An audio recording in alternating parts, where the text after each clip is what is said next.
What's up, everybody? It's the girl Otaku here, and I am completely and utterly shook right now. I don't know what to do with myself. A lot of things have happened this past week in my life regarding Attack on Titan, and this episode, on top of it, just completely fried my brain. Once again, I'm shook.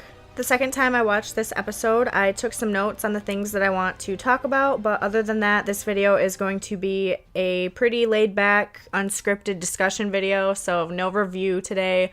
I just really want to talk about Attack on Titan and get all of this out of my system because I don't know how much longer I can do this. So yeah, I pretty much think about Attack on Titan every single day for way too long. I've been trying to get my brothers to watch it.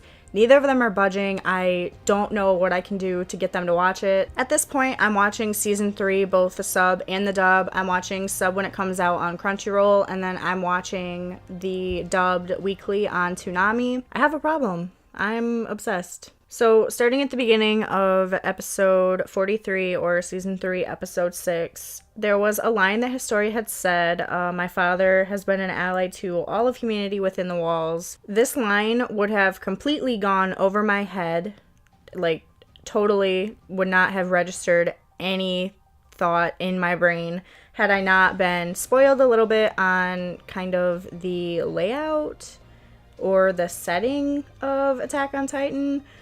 I don't want to spoil anything for those who don't know because I'm not a manga reader and I don't want to spoil anything for anybody who is also not a manga reader. I was kind of clued into where exactly Attack on Titan is taking place on a more broad spectrum by Animac on Anime Uproar's Rant Cafe. And I'm not mad about it. I'm not mad about this spoiler at all. It's kind of, I probably would have pieced it together sooner or later, but it didn't really click that way. Historia says, my father has been an ally to all of humanity within the walls. And so I saw that, and then thinking back on what I had heard in Rant Cafe, I was like, oh, humanity outside of the walls. So had I not heard what I did on Rant Cafe, this would have not meant anything to me, but so that did catch my attention on the second watch through. Next, Rod and Historia pull some genjutsu type shit and they touch Eren and he is able to gain somebody's memories. I'm pretty sure it's his father, or maybe it's Rod and Eren is able to see someone's memories. I'm not sure exactly if it's his father or if it's Rod's. It's probably Rod's. Oh no, it's his father's because Rod wasn't there when Eren got turned into a Titan. Eren ate his dad. Eren ate his dad. I had read somewhere that Eren ate his father, but I had not gotten enough information to know that he did it immediately after his father turned him into a Titan. So apparently, if you inject somebody with something, I don't know what it is, but they turn into a Titan. So first of all, when that transformation was taking place, I literally thought, because you could see all, like, the bones and, like, the Titan didn't have, like, half a body. So I had literally thought that Eren's Titan was just messed up. Oh, man. That whole scene screwed me up. I don't know. That whole scene had me shook. What sucks is that after this episode, I'm still trying to pinpoint exactly what Grisha's sin was because Rod keeps bringing it up, and I can't determine whether or not his sin was stealing the Titan power, which to Rod, that would make sense for him to say, that's a sin, but it would also make sense if his sin was giving the power to his son. During all of this, Historia also regained some of her memories of Frida. Apparently, she was checking up on her while she was on the farm with her mother, who I'm sticking with is her real mother that, didn't love her. Apparently, Frida really cared about Historia, and she was the one who taught her to read and write. This book that Historia carried around, like, her entire childhood, Frida would, read to her from it, and she's like, hey, Historia, you want to be like this Krista girl in this book. She's super kind and all this stuff. So, yeah, I'm guessing that's where Rod got the name, her alias for Historia, Krista Lenz. After this episode, I'm definitely more interested in finding out what is in this book because right here, it kind of looks like this woman is sacrificing somebody to a Titan or something. Like, that definitely looks like a Titan.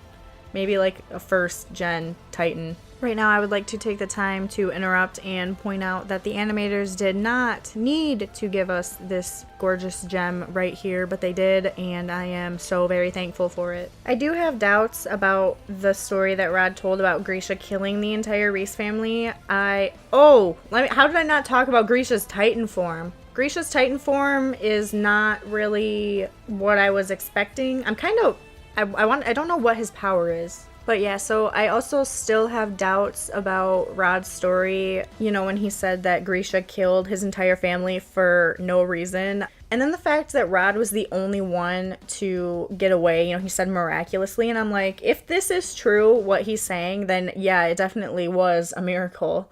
But the only thing that I can put together in my head of why Grisha would do that was so that the power that he took from Frida could not be given to any of his kids, any of Rod's kids. So that's the only reason why I could think of why he would kill, you know, his entire family. The wife, I mean, she was holding one of the kids, so, you know, take one for the team, I guess. But the fact that Rod got away is kind of confusing to me. Like, why would Grisha let him get away? By him doing that, it's kind of like him asking for Rod to retaliate and, you know, try and get it back. And the only reason why Rod was telling Historia that was so that she would kind of maybe have ill feelings towards Eren and maybe want to eat him. I don't know. See, I'm still confused about this whole Frida power thing. Maybe I need to watch the episode again and really pay attention when they were talking about this, because I think they said something about Frida being able to control Titans with a scream as well. Maybe, I don't know. So is that the power that Grisha gave Eren? Because, so when Eren ate Grisha had two powers, didn't he? Because he had his, and then whatever one Frida had. So if a Titan eats somebody who has two powers, like, do they get both powers? Like, I don't understand. And you know what? We still don't know what the Reese family was doing in that basement of the chapel. What were they doing down there? Like, family game night? And as they skip around to the different perspectives, you know, they switch between Erwin and Zachary and Levi and them. Like, no time must have passed when all this is going on, because Kenny literally walks in and says, hey, just so you know, there's a lot of stuff going on outside, like, you need to speed it up a little bit. And he's like, yeah, okay, we'll do that. And then literally, you know, 10-15 minutes go by and they still haven't done anything. They're all just kind of chilling, you know. I'm glad that we get a little bit of an Ackerman discussion during this episode. They do talk about a certain power being awakened. You know, Levi asks Mikasa if she ever experienced like this surge of power out of nowhere, and she says yes, but I'm pretty sure she killed like these grown-ass men. Right before the scene shifted, Levi said, yeah, I've felt it too, and then it like got silent. It's kind of awkward, and then it like shifted. It makes me wonder if Levi's maybe trying to connect with Mikasa a little bit because they are relatives in some way.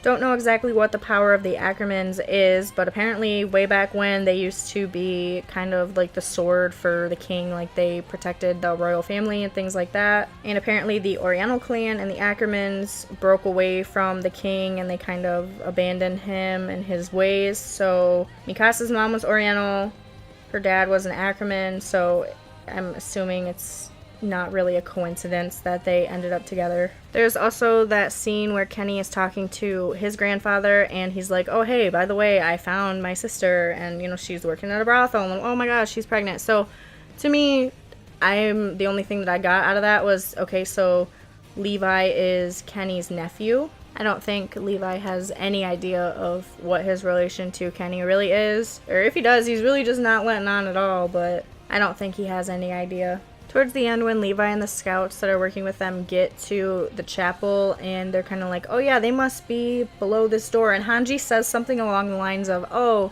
I really hope that the layout is how I imagined it to be. That way, you know, this could be a little bit easier for us. And the whole time I'm just thinking, how in the hell would she be able to imagine the layout of this place? Like, she's never been there, you know? Like, what In terms of enjoyability, this episode was a step down from last week. To me, the climax was within the first 5 minutes. There's a couple minutes before the opening, and then I'm pretty sure the second part was just a couple minutes after the opening, and that was the highlight of the entire episode for me. So next episode, there's looking like there's going to be a face-off between Levi and the Scouts and Kenny and his interior police squad. One of the women on his squad had actually said something about Kenny's hopes and dreams for the future of humanity, and that really got me thinking about what does Kenny really want out of all this. Back in episode 1 or 2, I'm pretty sure somebody mentioned something about Kenny's goals, and it kind of slipped my mind since then because Kenny hasn't played a huge role in the in-between episodes. But now that he's back and him and Levi are most likely going to face off directly next episode, this line kind of really got me thinking about what does Kenny really want out of all of this? You know, why is he with the military police? You know, why is he going after Levi and the Scouts, especially now that the government's overturned? Like, he's still loyal to Rod Rice. Like I said, we're looking to see a Kenny and Levi face off. I don't really know exactly what's gonna happen in terms of everybody else. Like, you know, the two squads are gonna go at it, but you know, what's gonna happen with Aaron and Rod and Historia? Like, are they gonna be trying to do like their whole ritual or whatever while everyone's fighting? Or I don't know, I'm kind of confused because Rod said, you know, Kenny, like, you can't be around, you and your squad gotta get out of here for this. That's all from me in this discussion video. Hit me up with your thoughts on the episode in the comments below, or feel free to hit me up on Twitter. I talk a lot about, you know, what I'm watching and my feelings on what I'm watching over there, so link is in the description below. Anyway, thank you all so much for watching. I hope you have a great day, and I will see you in the next video.